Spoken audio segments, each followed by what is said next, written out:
सोचिए क्या हो अगर हमारा ये पूरा एग्जिस्टेंस, ये आसपास की दुनिया जो हम देख और सुन रहे हैं, वो सब बस एक इल्यूजन हो, एक छलावा।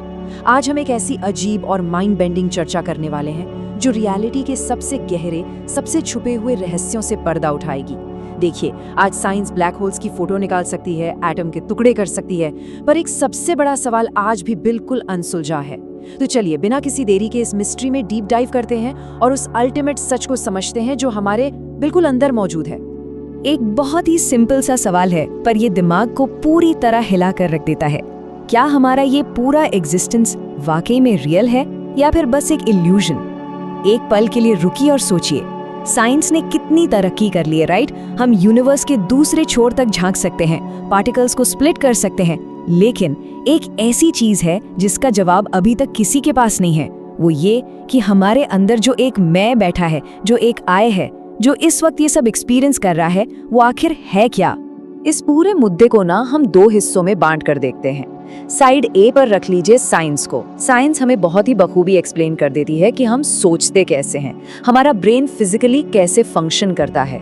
पर फिर आती है साइड बी, द अननोन, एक ऐसी डीप मिस्ट्री जिसका फॉर्मूला किसी लैब में नहीं मिलता, और वो ये है कि हम फील कैसे करते हैं, एहसास कैसे होता है।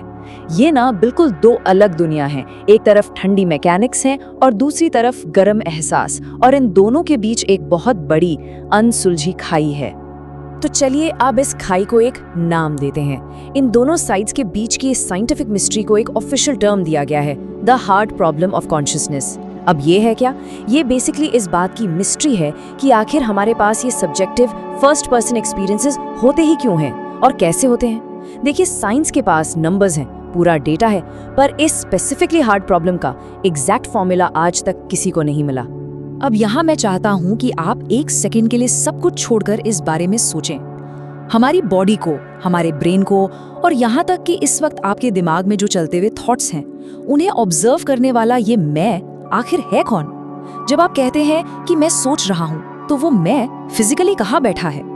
क्या ये सच में सिर्फ एक बायोलॉजिकल प्रोसेस का नतीजा है, या फिर इसके पीछे कोई ऐसी सच्चाई छुपी है जिसे हम देख ही नहीं पा रहे? चलिए थोड़ा साइंटिफिक लेंस से देखते हैं। साइंस की नजरों में ब्रेन को समझना काफी स्ट्रेट फॉरवर्ड सा लगता है। वो कहते हैं कि ये एक हाईली कॉम्प्लेक्स बायोलॉजिकल मशीन से ज्यादा और कुछ नहीं है। दिमाग बेसिकली बिलियंस ऑफ न्यूरॉन्स का एक मैसिव जाल जैसा नेटवर्क है, और इन न्यूरॉन्स के बीच कॉन्स्टेंटली इलेक्ट्रिकल सिग्नल्स ट्रैवल करते रहते हैं, बस। और इन्हीं सिग्नल्स के आपस में टकराने से हमारे थॉट्स बनते हैं, हमारी पुरानी मेमोरी स्टोर होती हैं, और हम अपने हर रोज के डिसीजंस लेते हैं। अगर मैकेनिक्स के हिसाब से देखें तो ये एक बिल्कुल परफेक्ट वेल ऑयल्ड सिस्टम है। पर असल प्रॉब्लम ये है कि कहानी इस मैकेनिक्स पर खत्म नहीं होती। यही तो सबसे बड़ा ट्विस्ट है। मान लीजिए साइंटिस्ट ने किसी तरह ब्रेन का एक एक सिग्नल मैप कर लिया। उन्हें एग्जैक्ट पता चल गया कि कौन सा न्यूरॉन फायर हुआ, कौन सा केमिकल रिलीज हुआ।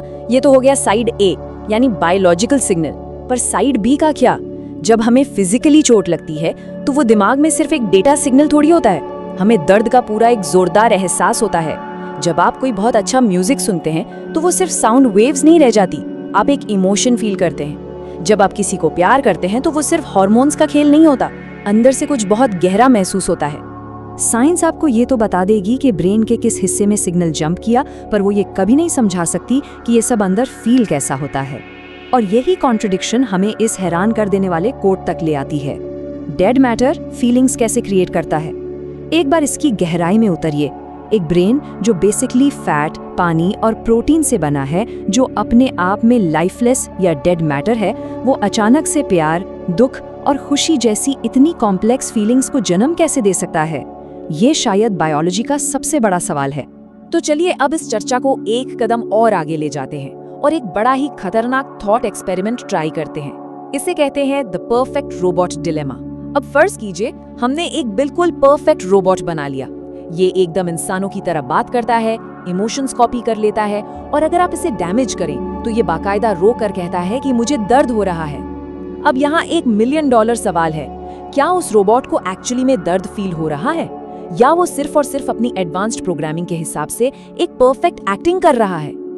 अब अगर हम ये मान लें कि वो रोबोट सच में सिर्फ एक्टिंग कर रहा है, उसके अंदर दर्द का कोई रियल एहसास नहीं है, तो एक बड़ा ही डरावना सवाल पैदा होता है।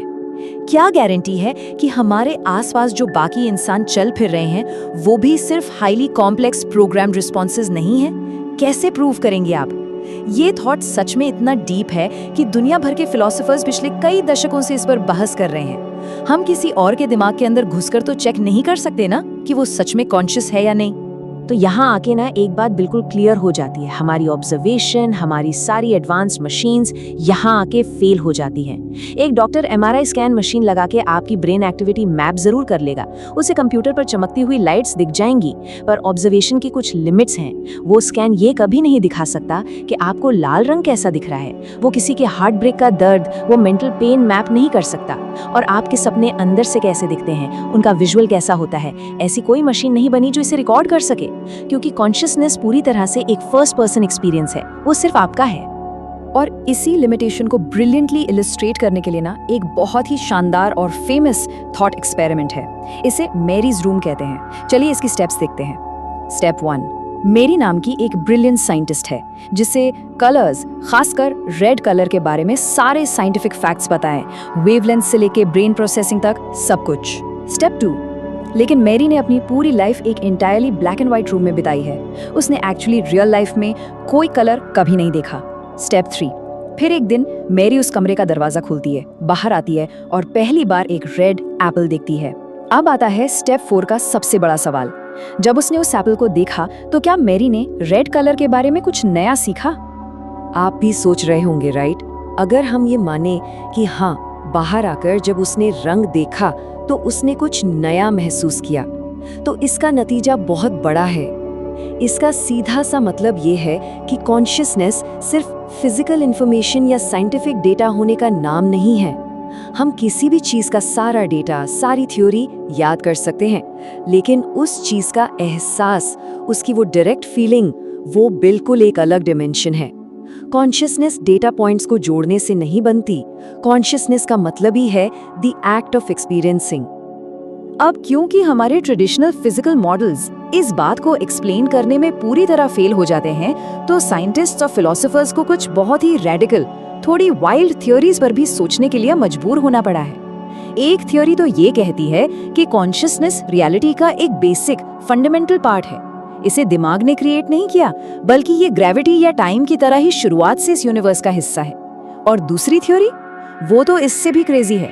वो कहती है कि हो सकता है हम किसी एडवांस्ड सिम्युलेटेड यूनिवर्स में जी रहे हैं, और ये सेंशियंस, ये फीलिंग जिसे हम अपना वजूद मानते हैं, वो बस उस सिमुलेशन का एक हिडन कोड हो। माइंड ब्लोइंग है ना? और देखिए, ये पूरा मुद्दा आज के वक्त में और भी ज्यादा सीरियस और इंटरेस्टिंग हो जाता है जब हमारी नजर आर्टिफिशियल इंटेलिजेंस पर पड़ती है। साइड ए पर इंटेलिजेंस को देखिए। आज की AI कितनी तेजी से इवॉल्व हो रही है। वो स्टनिंग पेंटिंग्स बना रही है, म्यूजिक कंपोज कर रही है, इंसानों से कॉम्प्लेक्स चैट्स कर रही है। ये अपने आप में काफी डरावना है। पर साइड बी पर आती है कॉन्शियसनेस।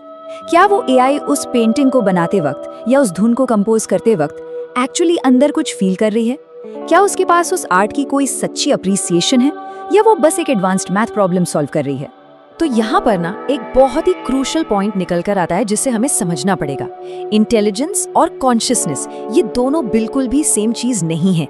एक सुपर कंप्यूटर हमसे 1000 गुना ज्यादा इंटेलिजेंट, फास्ट और स्मार्ट हो सकता है, और वो भी बिना एक सिंगल इमोशन फील किए। AI दिन ब दिन इवॉल्व होती जा रही है, इसमें कोई डाउट नहीं, पर क्या वो कभी वो सेंटियंस अचीव कर पाएगी? क्या वो कभी सच में इंसानों की तरह चीजों को फील करके खुद को जिंदा महसूस कर पाएगी, या फिर वो हमेशा एक ऐसी इंटेलिजेंट मशीन बनकर रह जाएगी जिसके अंदर बस अंधेरा है?